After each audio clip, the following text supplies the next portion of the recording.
Halo sahabat, ketemu lagi. Kita ngobrol-ngobrol lagi, sharing-sharing lagi. Saya nggak ada bosan-bosannya untuk berbagi dengan sahabat-sahabat literasi.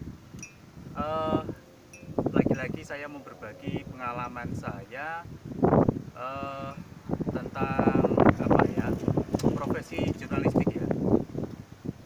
Ada banyak pertanyaan yang mampir ke saya ketika saya mengajar, ketika saya memberikan workshop, ketika saya memberikan training di berbagai kampus-kampus ya, terutama ya kampus swasta, kampus negeri, beberapa fakultas-fakultas, para pengelola majalah kampus, para pengelola apa namanya, mereka yang mau bergerak di bidang broadcasting atau jurnalistik media massa dan sebagainya. Eh, Mas atau Pak, apa wajib sih eh, seorang jurnalis itu yang diterima berasal dari jurusan komunikasi? Ya, ya kita tahu komunikasi ada salah satu program studi jurnalistik kan. Eh, saya jawab tidak harus, tidak harus. Profesi ini terbuka untuk semua strata pendidikan, terbuka. Saya punya reporter dari berbagai macam perguruan tinggi, kampus, dan berbagai macam jurusan. Ada yang dari FISIP pasti ya, FISIPOL, kemudian komunikasi pasti ada, pertanian itu ada, kemudian antropologi ada, terus kemudian eh, apalagi ya, kimia, pendidikan, ekonomi, hukum, semua ada, semua komplit ya. Jadi jelas perusahaan-perusahaan yang terbaiklah yang diterima oleh des media atau industri media ya, rata-rata memang punya kualifikasi nilai tertentu masing-masing IPK-nya.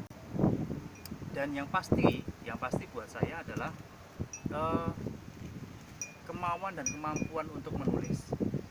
Kalau saya dipasrai sama HRD ketika itu atau berat saya waktu itu untuk menerima atau mengetes atau mewawancarai reporter baru sesuai dengan kebutuhan redaksi saya, redaksi kami, eh, saya selalu menyodorkan satu lembar kosong untuk mereka menulis sebuah cerita.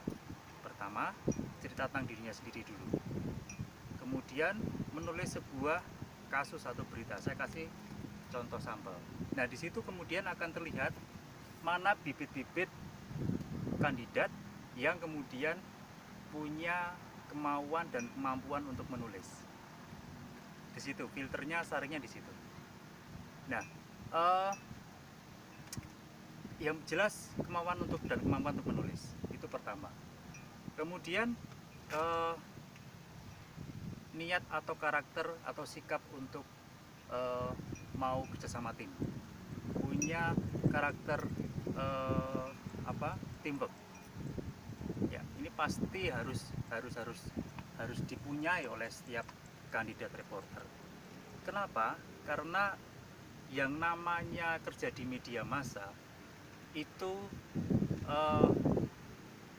tidak boleh pelit dalam membagikan informasi, terutama sekali ketika informasi itu dibutuhkan oleh redaksi media dia tempat bekerja. Ya, jadi jangan menyembunyikan berita. Ketika wah ini berita ini nanti akan saya tulis atau saya bikin besok saja gitu ya. Siapa tahu besok itu menjadi berita yang bagus dan kemudian kita kedahuluan dengan media lain. Nah, pasti semua jajaran redaksi pasti akan apa ya istilahnya, komentar agak tegas atau pedas terhadap reporter yang mempunyai berita itu tapi tidak ditulis gitu ya.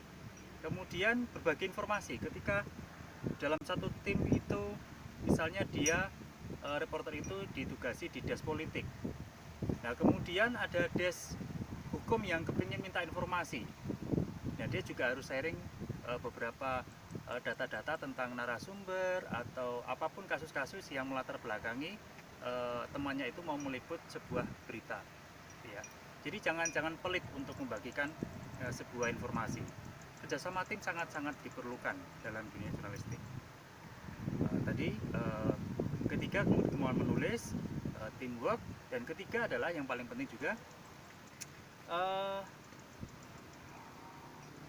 punya mental kuat ya, tidak baperan, tidak ngambekan, tidak sedikit-sedikit loyo, sedikit-sedikit capek ya. Mental yang kuat. Karena kenapa? Banyak sekali kasus-kasus di lapangan itu yang membutuhkan sikap kokoh ya, kuat lah ya. Ketika misalnya kalian ditolak oleh narasumber, kalian diusir oleh narasumber, kalian dicuekin oleh narasumber, atau mungkin menunggu sebuah peristiwa yang sangat panjang gitu ya. Saya pernah meliput sebuah peristiwa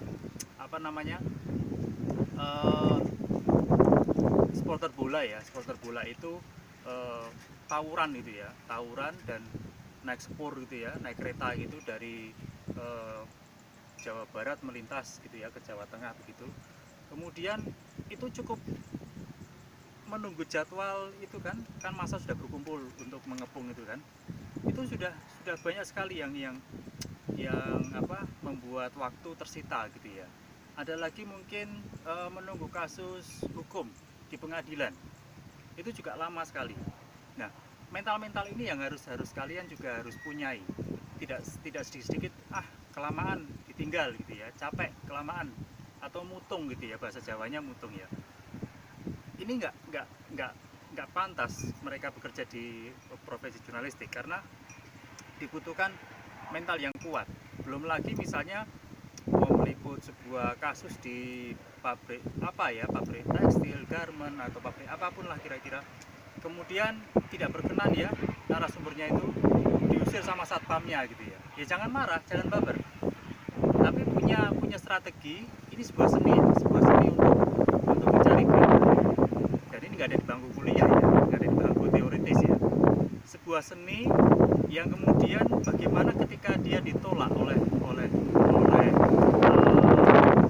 institusi, dia mencari link atau mencari cara supaya dia bisa menembus pada narasumber yang dituju. Banyak caranya, nanti ada video yang khusus untuk saya bahas masalah itu mengenai seni untuk memburu narasumber atau memburu berita. Jadi tadi teman-teman bahwa kerja di jurnalistik itu